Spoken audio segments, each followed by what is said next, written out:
Thirumavalavan car ஒரு காரோட மோதியது அப்படின்னு சொல்லிட்டு குறிப்பா அந்த பாஜகவினர் சங்கிகள் மற்றவங்க எல்லாம் இதெல்லாம் வந்து ஒரு தொடர் செய்தியா பரப்பி திருமாவளவன் மீது ஒரு அவதூறை பரப்புவதற்கான திட்டமிட்ட முயற்சி மேற்கொள்ளப்படுகிறது.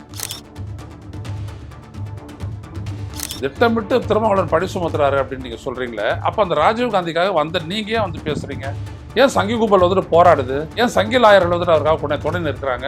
ஒரு வாகனத்திற்கு முன்னாடி மெதுவான ஒரு வாகனம் எதுக்காக போகணும்? எதுக்காக நடுரோட்டில் அவர் வண்டியை நிறுத்தணும்? அதற்கான காரணத்தை இது வரைக்கும் யாருக்காவது தெரியுமா? எல்லாம் தெரிஞ்சதுக்கு பிறகுதான் உயர்நீதிமன்றத்தினுடைய அந்த பார் கவுன்சில் இருந்து அந்த நபர் நீக்கப்பட்டிருக்கிறார், நோட்டீஸ் கொடுத்து நீக்கப்பட்டிருக்கிறார்.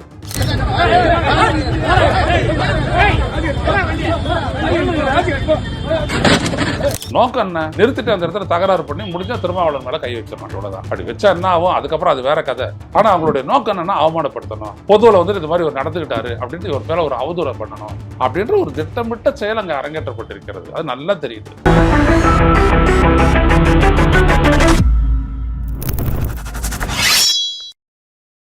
வணக்கம் தோழர்களே, ருஷ்ட செய்தியின் வாயிலாக இன்று மீண்டும் உங்களை சந்திப்பதில் பெருமகிழ்ச்சி அடைகின்றேன். விடுதலை சிறுத்தைகள் கட்சியினுடைய தலைவர் திருமாவளவன் அவர்கள் பயணம் செய்த கார் முன்னால் சென்ற ஒரு இருசக்கர வாகனத்தின் மீது மோதியதாகவும் அதை தட்டி கேட்ட அந்த ஓட்டுநரை விசிகாவினர் தாக்கியதாகவும் சொல்லி ஒரு பெரிய அவதூறு கதை தமிழ்நாட்டு ஊடக வெளியில் பரப்பப்பட்டு விவாதிக்கவும் படுகிறது. கடந்த அக்டோபர் 10ஆம் தேதி நடந்த இந்த நிகழ்வு பற்றி அன்றே திருமாவளவன் அவர்கள் என்ன நடந்தது என்பதை பற்றி தெளிவாக விளக்கினார். என் வண்டிக்கு முன்னாடி இந்த வண்டி போயிட்டு இருந்துச்சு, மெதுவாக போனாங்க, என்னுடைய ஓட்டுநர் தொடர்ந்து ஹார்ன் அடிச்சுக்கிட்டே இருந்தார், ஆனால் அவங்க அசையலை, அப்படியே பண்ணிட்டு ஒரு இடத்துல போயிட்டு அவர் அப்படியே ஒரு ஸ்பீடு பிரேக்கரை கடந்து அவர் அப்படியே நிறுத்திட்டாரு. இவர் அப்போ தொடர்ந்து ஹார்ன் அடித்தார். ஹார்ன் அடித்த போது ஏன் நிறுத்துறாரு, இந்த மாதிரி நடுரோட்டை நிறுத்தி வச்சிருக்கிறாருன்ன போது அவருக்கு இவங்களுக்கு வாய் தகராறு ஏற்பட்டிருக்குது. அப்போ இவர் வந்து நேராக திருமாவளவனை நோக்கி வந்திருக்கிறாரு. அப்போ போலீஸ் இவருக்காக ஒரு எஸ்கார்ட் போலீஸ் வந்திருக்குது இவருக்கு பின்னாடி, இவருடைய வாகனத்துக்கு பின்னாடியே. அவங்க வந்துட்டு தடுத்து என்ன எதுன்னு கேட்கும்போது, யார் அவன் உள்ளே இருக்கிறவன், தலைவனாக இருந்தால் எனக்கு என்ன, இப்படியெல்லாம் அவதூறான பேசியிருக்கிறாரு. ஆனால் திருமாவளவன் வண்டியெல்லாம் விட்டு இறங்கலை, அவர் எல்லாம் பார்த்துட்டு இருக்கிறாரு, அவ்வளோதான்.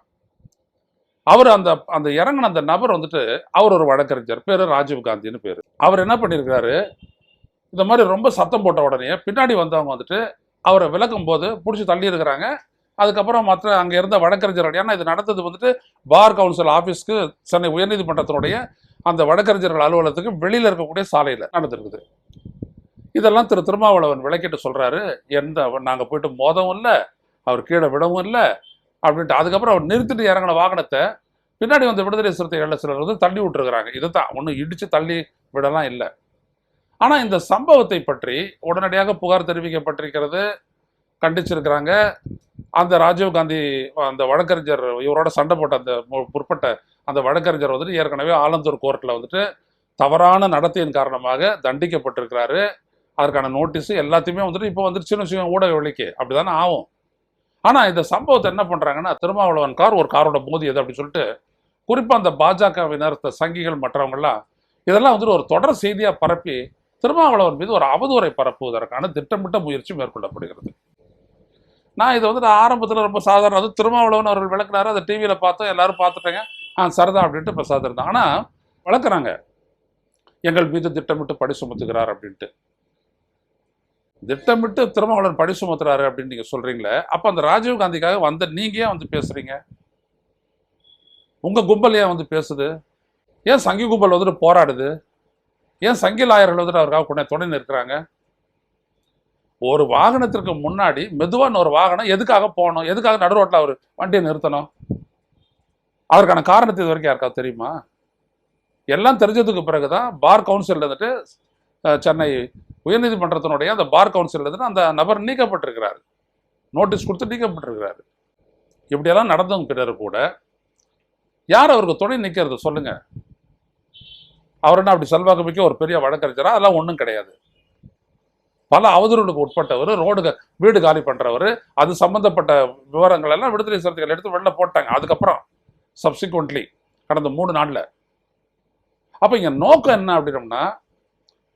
இதை வந்துட்டு இந்த கார் இவருக்கு முன்னாடி போறது, அது பின்னாடியே வந்துட்டு விடுதலை சிறுத்தைகள் கார் வர்றத இன்னொரு வாகனத்துல இதை அப்படியே கவர் பண்ணிட்டு வராங்க. இந்த இன்சிடென்ட்லாம் நடக்கிறதுக்கு முன்னாடியே இருந்தே அவங்க கவர் பண்ணிட்டு வராங்க. இதுல பியூட்டி என்னம்னா, விடுதலை சிறுத்தைகள் கட்சி தலைவர் திருமாவளவன் அவர் வண்டிக்கு பின்னாடி இன்னொரு காவல் வண்டி வருது, காவல் வண்டிக்கு பின்னாடி இன்னொருத்தர் அவருடைய கட்சியை சார்ந்த வின்சென்ட் அப்படின்ற அவருடைய வாகனத்துல இதை கவர் பண்ணுது. ஏன்னா அது ஆட்டோமேட்டிக் கேமரா, அது கவர் பண்ணுது. ஏன்னா அவங்களுக்கு எப்போதுமே உண்டு, எந்த நேரமும் வந்துட்டு திருமாவளவன் மேலே எதையும் குறி வச்சு ஏதாவது நடக்கும் அப்படின்ற அந்த ஒரு தயார் நிலை, ஒரு உஷார் மனப்பான்மை அவங்கள, அதனால அதை அவங்க பண்றாங்க. இதுல தான் அவங்க மாட்டிக்கிட்டது. இந்த சைட் வந்து எடுத்துட்டு வந்தான் தெரியுங்களா, மாட்டிக்கிட்டது. இதெல்லாம் திட்டமிட்ட செயல் அப்படின்றதுக்கு நோக்கம் என்ன, நிறுத்திட்டு அந்த இடத்துல தகராறு பண்ணி முடிஞ்சா திருமாவளவன் மேல கை வச்சிடணும், இவ்வளவுதான். அப்படி வச்சா என்ன ஆகும், அதுக்கப்புறம் அது வேற கதை. ஆனா அவங்களுடைய நோக்கம் என்னன்னா, அவமானப்படுத்தணும், பொதுவில் வந்து இந்த மாதிரி ஒரு நடந்துகிட்டாரு அப்படின்ட்டு ஒரு மேல ஒரு அவதூறை பண்ணணும் அப்படின்ற ஒரு திட்டமிட்ட செயல் அங்க அரங்கேற்றப்பட்டிருக்கிறது. அது நல்லா தெரியுது. அவர் திருமாவை பொறுத்த வரைக்கும் பெசாதர், நான் அவரோட நிறைய பயணிச்சிருக்கிறேன். பெசாதருங்க அப்படிதான் அவர் சொல்லுவார். அவர் எதையுமே தூண்ட மாட்டாரு, எவ்வளமா தூண்டுறதுக்கு காரணமாக மாட்டாரு. அவமதிச்சாங்கன்னா அப்ப அது கோபம் வரும். அப்படிதான் அவருடைய கட்சிக்காரங்களை வந்துட்டு கொள்கை பூர்வமாக அப்படிதான் இது பண்ணியிருக்காரு. எல்லாம் தெரியும், காவல்துறைக்கு தெரியும், எல்லா அரசியல் கட்சிகளுக்கும் தெரியும், எல்லாருக்குமே தெரியும்.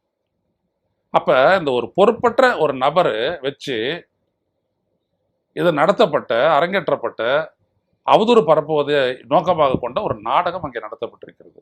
விஷயத்துக்கு வரேன். காவல்துறை இதில் என்ன செய்யணும், இதை வழக்கு பதிவு செய்து விசாரணை நடத்தி அந்த சம்பந்தப்பட்ட ராஜீவ் காந்தியினுடைய நோக்கம்னா, அவருக்கு பின்னாடி யார் இப்படி எடுத்துட்டு வந்தது, எதுக்காக அவங்க அந்த மாதிரி மெதுவாக போனாங்க, ஏன்னா திரும்ப காரில் ஏறுறதுலேருந்தே அவர் முன்னாடி போயிட்டே இருக்கிறார், திருப்பி பார்த்துட்டுலாம் போயிருக்கிறாரு, எதுக்காக இதை செஞ்சாங்க அப்படின்றத கண்டுபிடிச்சு உடனடியாக தமிழக அரசு காவல்துறை கிட்ட சொல்லி இந்த சம்பவம் தொடர்பான ஒரு அறிக்கையை வெளியிட்டு அவர் மீது வழக்கை பதிவு செய்து நீதிமன்றத்தில் நிறுத்த வேண்டும்.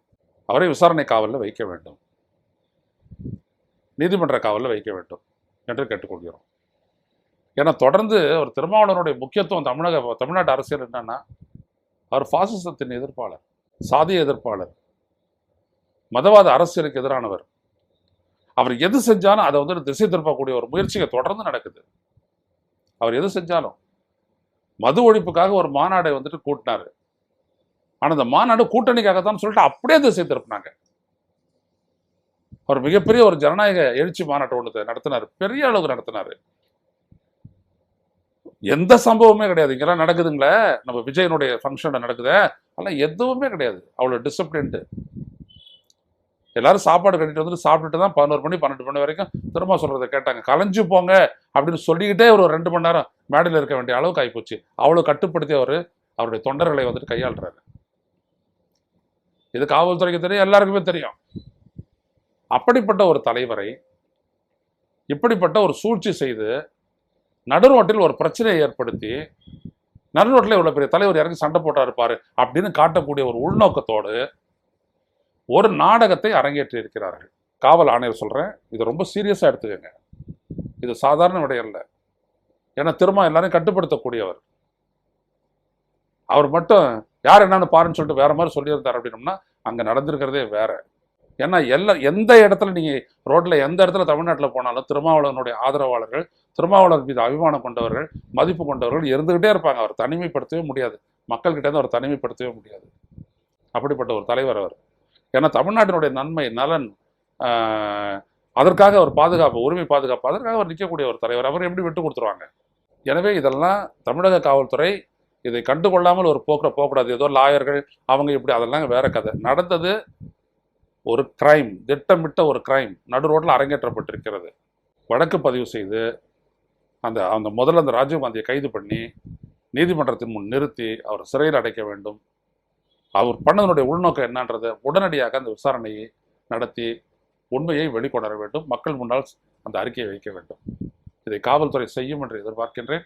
மீண்டும் சந்திப்போம் தொடர்களே. நன்றி, வணக்கம். ஊடகம் கார்ப்பரேட் அரசியல்வாதிகளின் கைப்பாவையாக, அடிமைகளாக இருந்தது போதும். இனி சாட்டை எடுத்து சுழற்றும் நேரம் வந்துவிட்டது.